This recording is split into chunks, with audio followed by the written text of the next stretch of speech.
राठौर आपके अपने YouTube channel smart competition classes में आपका स्वागत करता हूं। जैसा कि हम पिछली वीडियो में अपने पढ़ चुके थे व्यंजन वर्ण के बारे में, अब क्या है एक नया टॉपिक है। ये बहुत ही पूछा जाता है, ये भी आता है कि ऋण शब्द क्या होते हैं, यौगिक शब्द क्या होते हैं और ऋण शब्द क्या होते हैं। इन तीनों के बारे में पूछा जाता है। तो आइए चलते हैं, देखते हैं कि ऋण शब्द क्या होते हैं।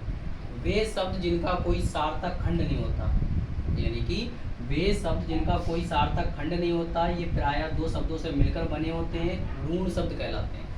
ठीक है, यानी कि देखो यहाँ पे कोई खंड नहीं होता। जैसे मान लिया उदाहरण में लिखा है मोल, अब यहाँ पे मोल लिखा हुआ है, तो मोल को अगर मो को अलग कर दिया जाए और ला को अलग कर दिया जाए, ठीक है, तो ना मो का कोई सेंस रहा और ना ला का कोई सेंस रहा, यानी कि दोनों बेकार हो गए हमारे लिए। तो यहाँ पे वही चीज़ बताई कि वे सब जिनका कोई सार्थक खंड नहीं होता, जिनका कोई सार्थक खंड नहीं होता यानी टुकड़े नहीं होते, तो वो क्या होते हैं, ऋण शब्द कहलाते हैं।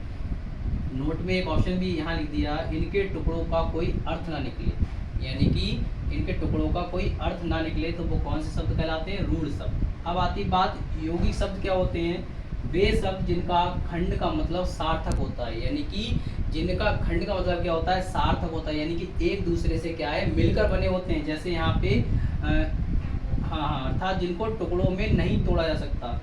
जैसे विद्यालय है तो यहाँ पे क्या है, विद्या प्लस आलय, ठीक है, यहाँ पे विद्या और आलय, यानी कि इन दोनों जो खंड है, दो खंड बने, दोनों क्या है, एक दूसरे के सार्थक हैं। विद्या का घर मतलब विद्या वाला विद्या, आलय मतलब घर, तो विद्या का घर, दोनों एक दूसरे के क्या हैं, सार्थक शब्द हैं। जैसे आगमन है, आ प्लस गमन, ठीक है, आना और जाना, तो यहाँ पे यौगिक शब्द हो गए, यानी कि ये दो शब्दों से क्या है, मिलकर बने हुए हैं, यौगिक शब्द हो गए।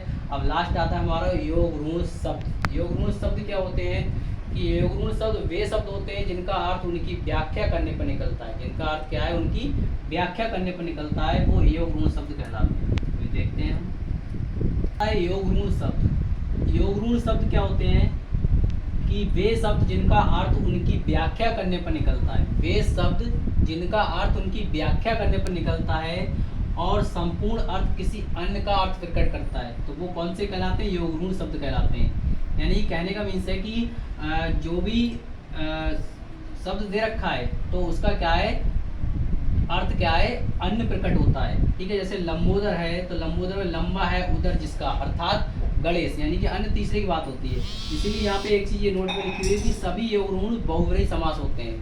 जैसा कि बहुव्रीहि समास में होता है कि बहुव्रीहि समास में ना पहला पद प्रधान होता है, ना दूसरा पद प्रधान होता है, और न तीसरा पद प्रधान होता है, तो वो बहुव्रीहि समास कहलाता है। ऐसे ही इसमें क्या होता है कि ना पहला पद ना दूसरा पद, यानी कि कोई भी अर्थ व्याख्या करने पर कोई भी उसका अर्थ नहीं निकलता, संपूर्ण अर्थ किसी अन्य तीसरे का अर्थ प्रकट करता है या अन्य का अर्थ प्रकट करता है, तो वो योग ऋण शब्द कहलाता है। लंबोदर है, दशानंद, दस है आनंद इसके, अर्थात रावण, यानी कि इसमें क्या है, 10 सिर्फ किसके बताएंगे, रावण के, तो बात किसकी की जा रही है, रावण की बात की जा रही है। यहाँ पे नीलकंठ, नीला है, कंठ अर्थात गला जिसका, तो शिव, ठीक है, तो सभी योग ऋण शब्द क्या होते हैं, बहुव्रीहि समास होते हैं।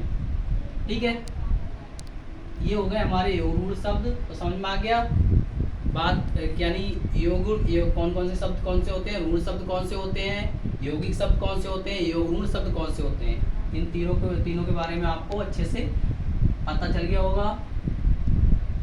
ठीक है, अगर वीडियो अच्छी लगी तो हमारे चैनल को सब्सक्राइब कीजिए, लाइक कीजिए।